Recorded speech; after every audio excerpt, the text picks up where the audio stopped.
নমস্কার। আজকে আমরা প্রাথমিক পর্যায়ের প্রথম শ্রেণী ছাত্রছাত্রীদের জন্য একটি ইংরেজি বা ইংলিশ ওয়ার্কশিট নিয়ে উপস্থিত হয়েছি। চলুন শুরু করা যাক। 1 নম্বরে বলেছে cross the letter to find right words and then write. অর্থাৎ এখানে একটি ছবি আছে এবং ছবির পাশে কিছু লেটার আছে। তাহলে লেটারগুলোর মধ্যে এই ছবিটির নাম সেইটি বাদে বাকি লেটারগুলি ক্রস করে দিতে হবে এবং যেটি নাম হবে সেইটি পাশে বক্সে লিখে দিতে হবে। এটি একটি জাগের ছবি। এটা এ হবে না, জি থাকবে, JUG আর কে ক্রস হবে। তাহলে JUG জাগ। এটি সূর্যের ছবি, তাহলে এস থাকবে, কিউ হবে না, ইউ থাকবে, ওয়াই হবে না, তারপরে এন, তাহলে SUN সান। 2 নম্বরে বলেছে make 4 words with I in the middle. আচ্ছা, তাহলে আই মিডল বা মধ্যখানে আছে এরকম 4টি শব্দ লিখতে হবে। তাহলে প্রথমে আমরা লিখতে পারি ফিল, তারপরে লিখতে পারি বার্ড, তারপরে লিখতে পারি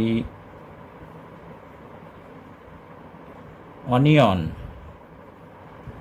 আর শেষে লিখতে পারি উইথ। 4টি শব্দ যার মাঝখানে আই আছে। এইবার বলেছে ট্রান্সলেট ইনটু ইংলিশ, অর্থাৎ বাংলা থেকে ইংরেজিতে ট্রান্সলেট করতে হবে। প্রথমে আছে তিনি আমার বাবা, তাহলে তিনি ইংরেজি হি এর পর ইজ বসাতে হবে, ইজ মাই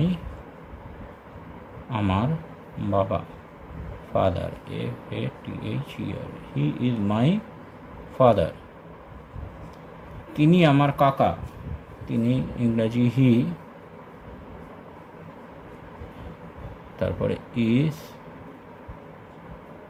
মাই আমার কাকা, ইংরেজি uncle, he is my uncle. তিনি আমার ঠাকুমা, তাহলে ঠাকুমা স্ত্রীলিঙ্গ হলে she is my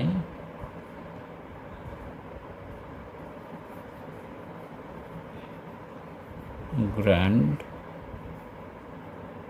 mother, she is my grand mother. এবার 4 নম্বরে বলেছে fill in the blanks has or have. Has আর হ্যাভ দিয়ে ফিল ইন দ্য ব্ল্যাঙ্কস করতে হবে।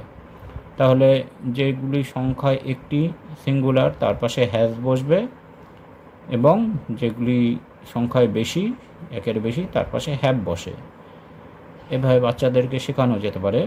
তাহলে প্রথমে আছে এ পিগ মানে একটাই পিগ, একটাই শূকর, তাহলে এ পিগ এখানে বসবে হ্যাজ। 4 legs। হি মানে সে বা তিনি, একজনকেই বোঝাচ্ছে, তাহলে হি হ্যাজ এ কার। তারপরে উই মানে আমরা, একের বেশি, অনেকজন, তাহলে উই এর পরে হ্যাভ, প্লুরাল হয়ে গেলে, বহুবচন হয়ে গেলে have. We have a garden, আমাদের একটা বাগান আছে। শি একজন, তাহলে সিঙ্গুলার, এক বচন, শি হ্যাজ এ হাউস, তার একটি বাড়ি আছে। এবার বলেছে fill in the blanks. Feel in the blanks, এইখানে যে শব্দগুলি আছে তার মধ্যে যে অক্ষরটি নাই সেটাই লিখতে হবে। প্রথমে আছে ইউজি, এখানে আমরা JUG জাগ লিখতে পারি, জাগ। তারপরে এটি, এখানে আমরা BAT ব্যাট লিখতে পারি, EGG, তাহলে আমরা এগ লিখতে পারি, এটা এগ হবে। এটা OG অর্থাৎ DOG ডগ, এটা AN ম্যান, MAN ম্যান, মানুষ।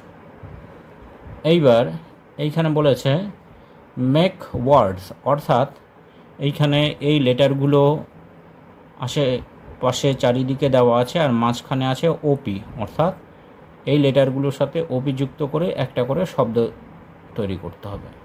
তাহলে প্রথমে মপ, মোছা, তারপর টপ, উপরে, তারপর হপ, লাফানো, পপ, এবং শেষে শপ মানে দোকান। তাহলে এইভাবে ইংরাজি অভ্যেস করানো যেতে পারে। নমস্কার।